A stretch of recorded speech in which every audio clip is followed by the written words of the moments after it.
Kamusta pong muli mga tambay? Si Kamanong po sa Tambayang Makabayan. Ito po, may kukomentuhan po tayo muli. Pero bago po yun, nagpapasalamat muna si Kamanong sa mga nakakagusto po ng ating napakalit na channel sa YouTube at TikTok. Salamat po ng marami mga katambay. Ito po, nagkaagulo po ang social media, lalo po yung sinasabing mga nakakatanggap ng GCash sa ating pamahalaan. Hindi po sila magkandamayaw po, kakapagtanggol, twist, dito po sa nilabas po ni Maharlika na pasabog na naman. Ito po, komentuhan po natin dahil po napakarami po ngayon na sa social media natin talagang binabatikos ng kung ano-ano ang nilabas ni Maharlika. Ito po, pakinggan po natin, komentuhan po natin mga katambay ang pasabog ni Maharlika ngayon. Republic of the Philippines, Office of the President, Philippine Drug Enforcement Agency, Intelligence and Investigation Service, NIA Northside Road, NGC, Barangay Pinyahan, Quezon City. Andyan ang logo ng PDEA, mga pabalangga.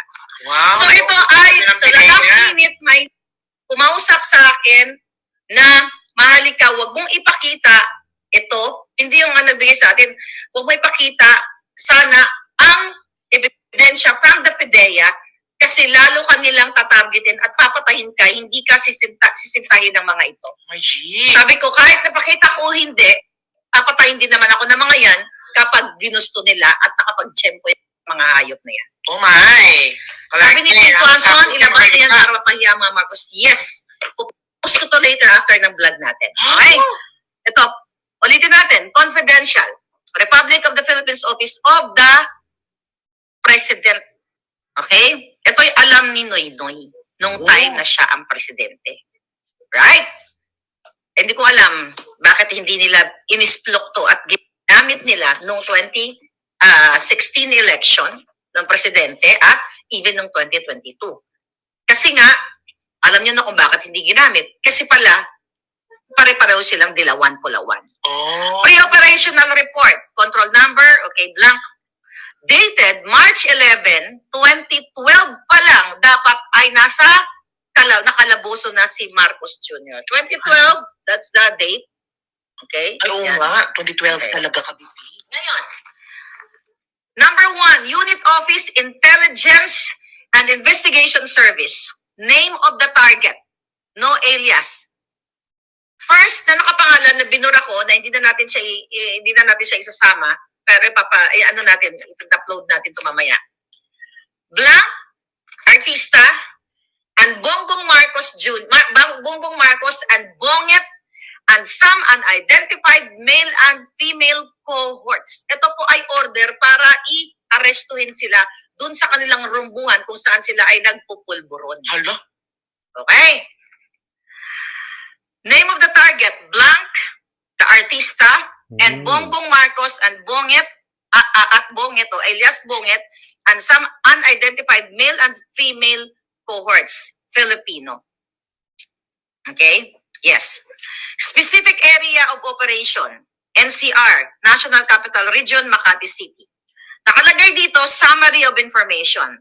A confidential informant personally appeared before this office and reported that a group of showbiz and politically affluent personalities are frequently using illegal pulburon, okay, inside Unit 4C Rizal Tower Building, Rockwell, Makati City. May perma ng team leader.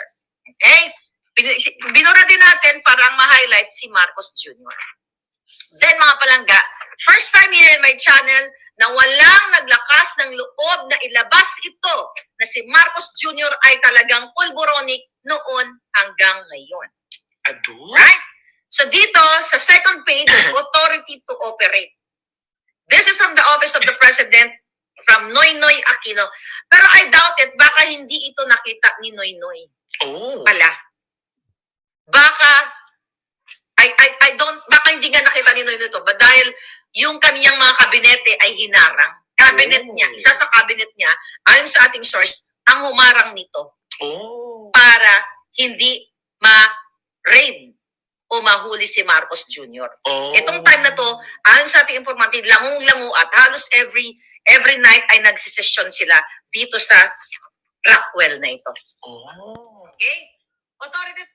Yan po mga katambay, narinig po natin ang pasabog ni Maharlika. Pero tiningnan po ni Kamano mga news sa ating bansa, lalo ang mga malalaking news sa atin, ang mga talagang giant na sinasabi. Wala po, hindi po pinapatulan at pinapansin po ang pasabog ni Maharlika, lalo po dyan sa sinasabing release ng PDEA mismo. You know, alam naman natin ang PDEA, ang ahensya nga tumutugis po sa mga droga sa ating bansa.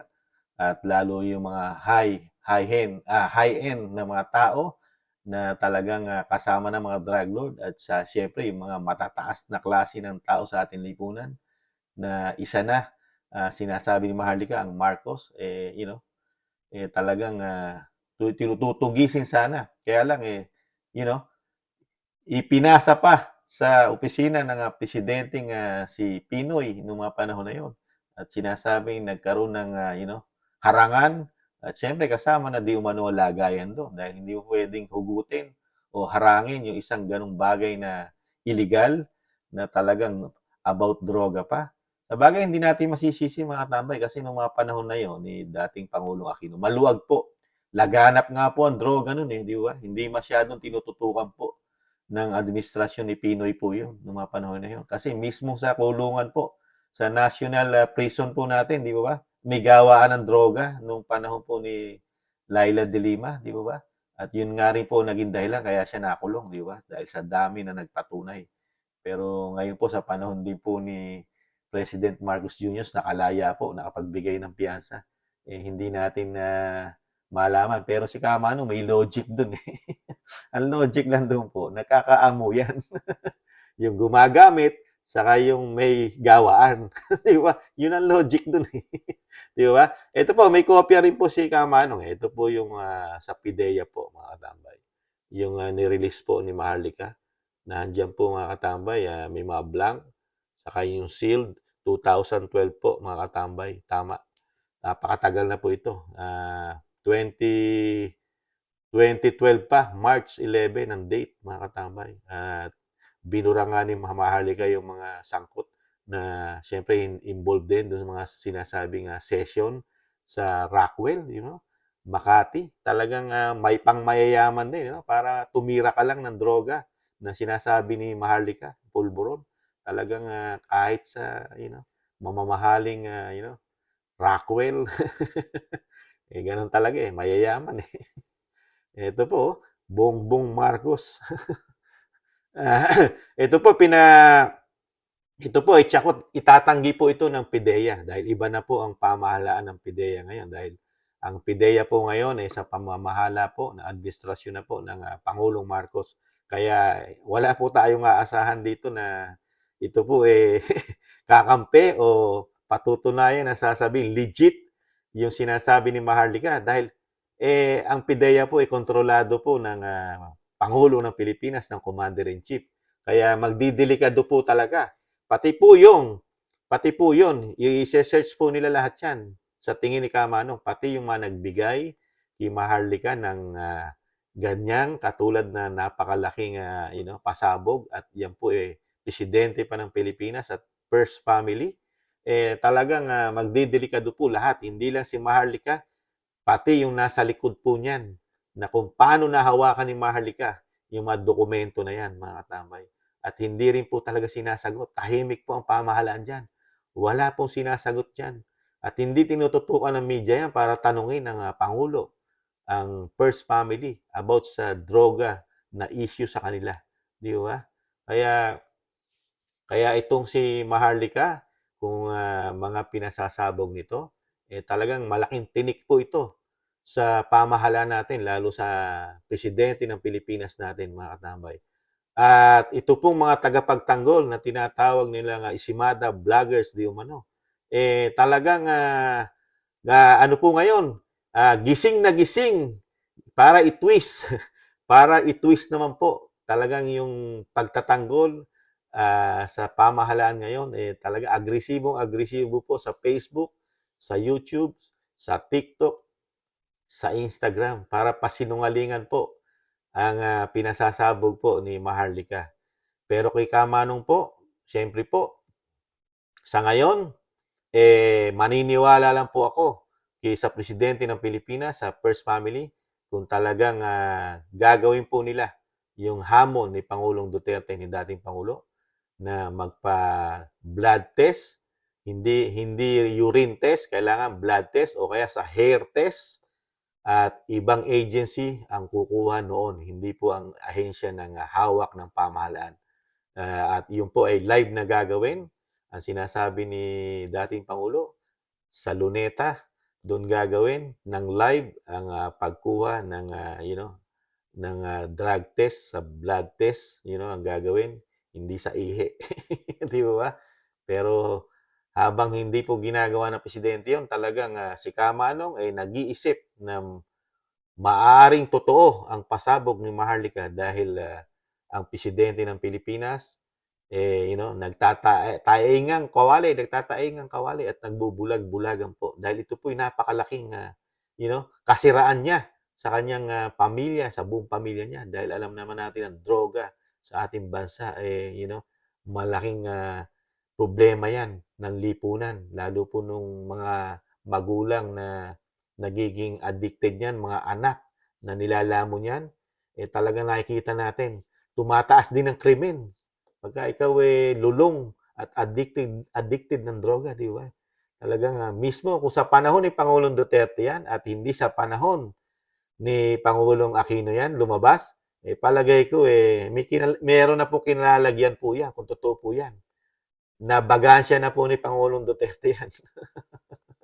Di ba? Kaya lang po hindi nakarating kay Pangulong Duterte yan. Yan po'y bulong-bulungan lang noong mga panahon ni Pangulong Duterte. At siya, mayor pa lang noon, mga panahon na yon. Pero hindi niya nahawakan yan nung siya presidente na. Yung papel na hawak ni Maharlika, never nahawakan ni Pangulong Duterte yan.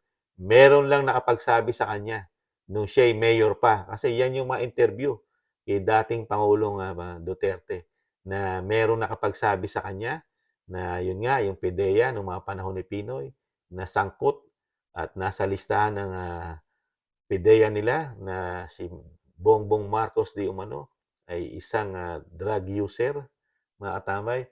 Pero kung sa panahon, sinasabi nga ni Kamanong, kung sa panahon ni Pangulong Duterte, nahawakan niya yan nung mga unang taon, agresibo siya at galit na galit sa droga, di ba? Dahil nilalamo na ang ating bayan, ang ating mga kabataan ng droga. Palagay ko hindi magiging presidente ng Pilipinas ang presidente natin ngayon, mga katambay. Kayo po, mga katambay, ano po sa komento at palagay nyo sa pasabog ni Maharlika? Ito po ba ay makatotohanan o hindi? Kayo po, kasi si Kamanong nagbigay na po ng komento niya. Kaya may komento rin po kayo at may karapatan po kayo na gumamit po ng logic. Logic. Di ba? Dahil nakikita natin ang pamahalaan ngayon kung paano mag-function. Di ba, mga katambay? 2 taon na. Nada, pahirap ng pahirap ang ating bansa. Yun lang po, mga katambay, ang komento ni Kamanong sa pasabog ni Maharlika dito sa Pulboronic na sinasabi at agresibo at pinagkakaguluhan ng mga isimada vloggers ngayon, mga katambay. Baka nga rin si Kamanong kahit maliit ang channel, tirahin na rin. Tirahin na rin si Kamanong, mga isimada vlogger. Mga katambay, kahit maliit pa ang channel. Di ba? Yun lang po, mga katambay, ang komento ni Kamanong sa pasabog ni Maharlika. Siyempre po, lagi nag-iiwan, mahalin natin ating bansa. At siyempre, huwag natin dalhin sa giyera ang ating pagmamahal sa ating bansa. Hindi pa natin kaya ang giyera.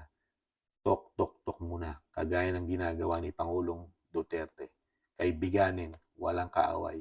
At siyempre, nag-iiwan pa rin na tiis muna tayo. Tiis lang tayo, mga tambay. May pag-asa pa ang ating bansa makabangon muli. Paalam.